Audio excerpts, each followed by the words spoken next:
I've heard so many nice things and so many deep things about my brother. I feel what I'm going to say will just kind of touch the top. Last night when I sat down to write down a few sentences, I thought if only those miles would come closer together, then I would be able to really say the things that I would like to say about John. John and I come from a family, that looks like this. I am the second oldest, John is the eighth down in the line. He stands up there.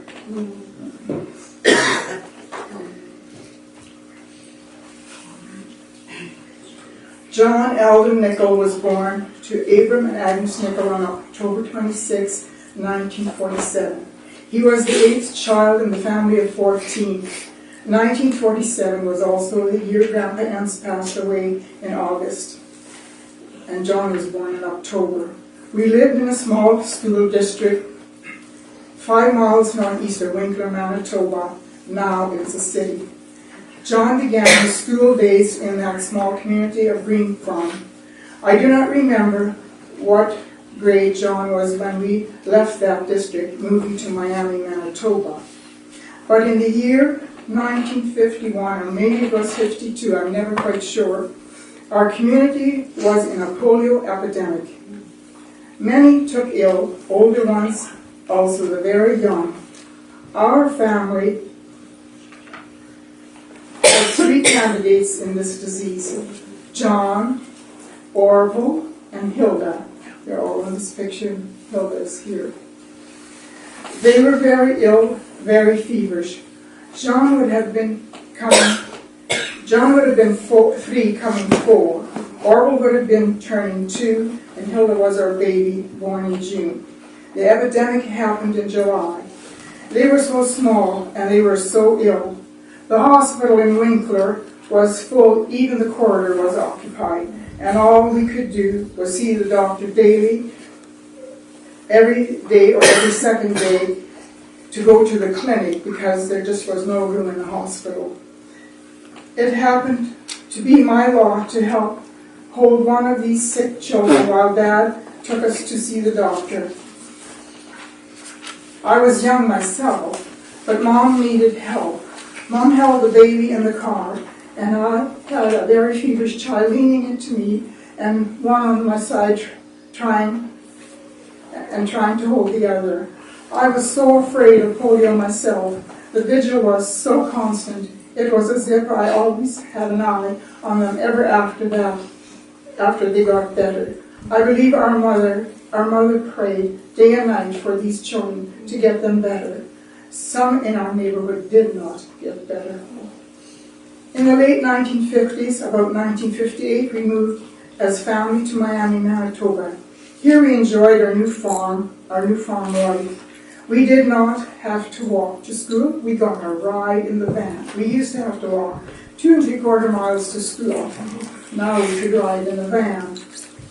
John went to school here, but he didn't go to school long enough to graduate. He was one of those students who did not have to sweat and study the night before exams. Truly, it made me mad. I had to help with chores and then still had to buckle down and do my studies and get an okay on an exam. It was evident very quickly that this young man was an outdoor person. I remember hearing him whistle somewhere in the yard or singing Anne Murray's song. Anne Murray comes from way out east in Nova Scotia, and she wrote a song and sang it, Snowbird. I heard him sing that many times. Cattle and horses became a strong interest of his. When the time came when our dad kind of was letting go of farming, John brought some more animals brought more animals to our yard. Believe it or not, it was a flock of sheep. Now, if any sheep finds a hole in the fence and it goes through it, then the whole flock goes through it.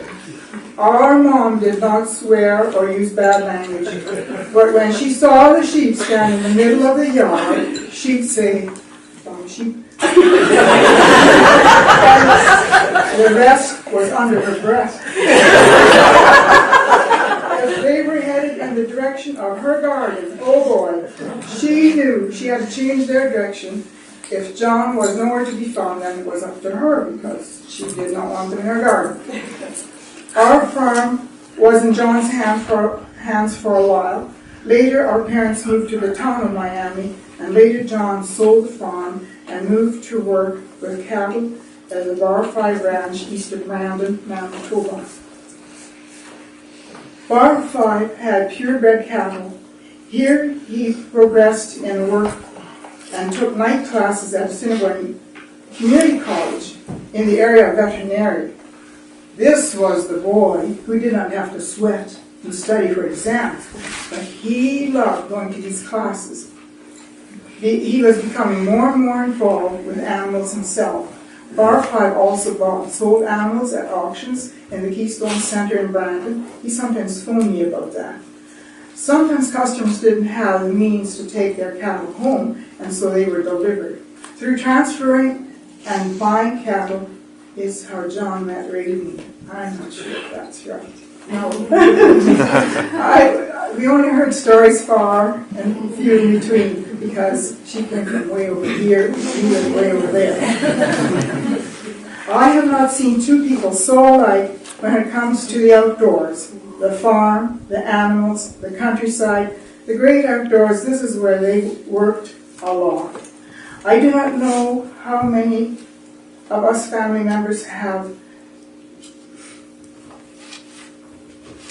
the book that's been shown. The book that Raylene wrote, Prayer for the Prairies. That tells us who they were and where their heart is. We were all saddened when we heard about 6.5 to 7 years ago when John was diagnosed with skin cancer, melanoma. John wasn't born into a rich family, and his aim wasn't to be rich in dollars and cents. He chose the route of alternative medicine. We all lived so far apart as family, we weren't aware of the major changes in the disease. Choosing alternative medicine and having held the illness at bay so long, I believe I see in my brother a very gallant fighter, for which my hat is off to him, and I give him a lot of credit and respect. Raylene called us in May to say the illness had spread. You, Raylene, I want to thank you for caring for our brother. When Roxanne and myself came to see him in the hospital, Raylene described it like this. John and his disease were here, and John lived here. What strength for him to be able to do it. When Raylene called to say that the disease had spread, I wanted to get my stuff ready and go and take care of him. It took me back to the polio disease when I helped Mom with the sick children. I felt these children were mine also. I had a chance to say goodbye to John and whispered, John, goodbye. Thank you. I think our mom is in eternity, and I think Mom and John are playing lawn croquet.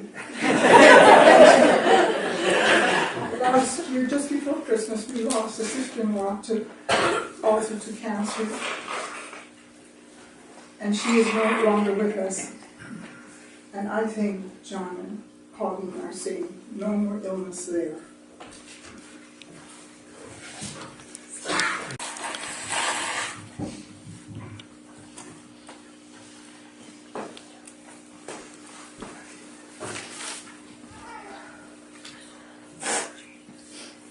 This is some writing I did on the evening of July 25th.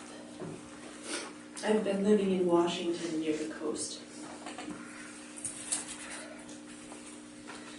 I spent today at the ocean in the sunshine and sand, listening to the roaring of the waves rolling in. I walked and walked in the space where the water meets the land, wading through the surf as it broke on the shore. This edge, where water meets earth, is my favorite place to walk on the beach. I needed to get away, to get myself to the edge of the continent where I can see the sky, and my view is unimpeded by trees and buildings and cars and people. Deep, empty blue sky and rolling waves.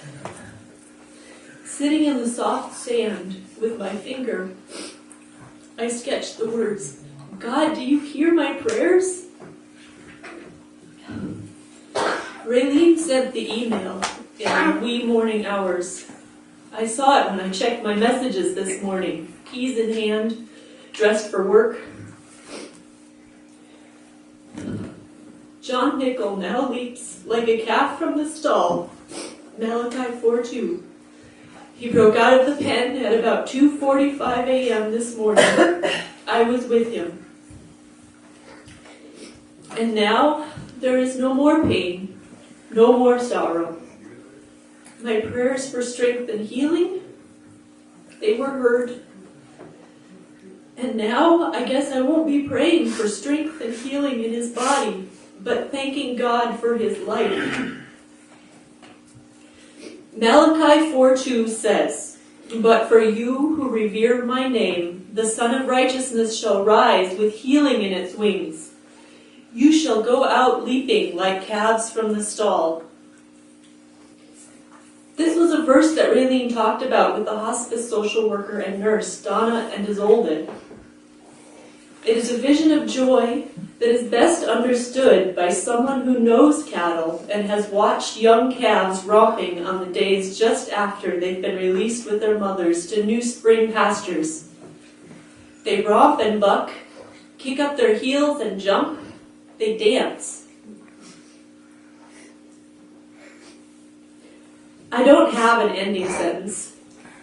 I don't know how to tie this up neatly into an organized piece of writing with that pithy, poignant final sentence. Because the story isn't over. Raylene will mourn, as will I, and my mom and dad, and the rest of the family. But Raylene already sees John in their fields, cattle, and home, and he is part of her. And he's part of who I grew up to be as well. His presence through my childhood helped mold in my heart a love of the land and an adventurous spirit. An old lasso he gave me hangs in my apartment. The story goes on.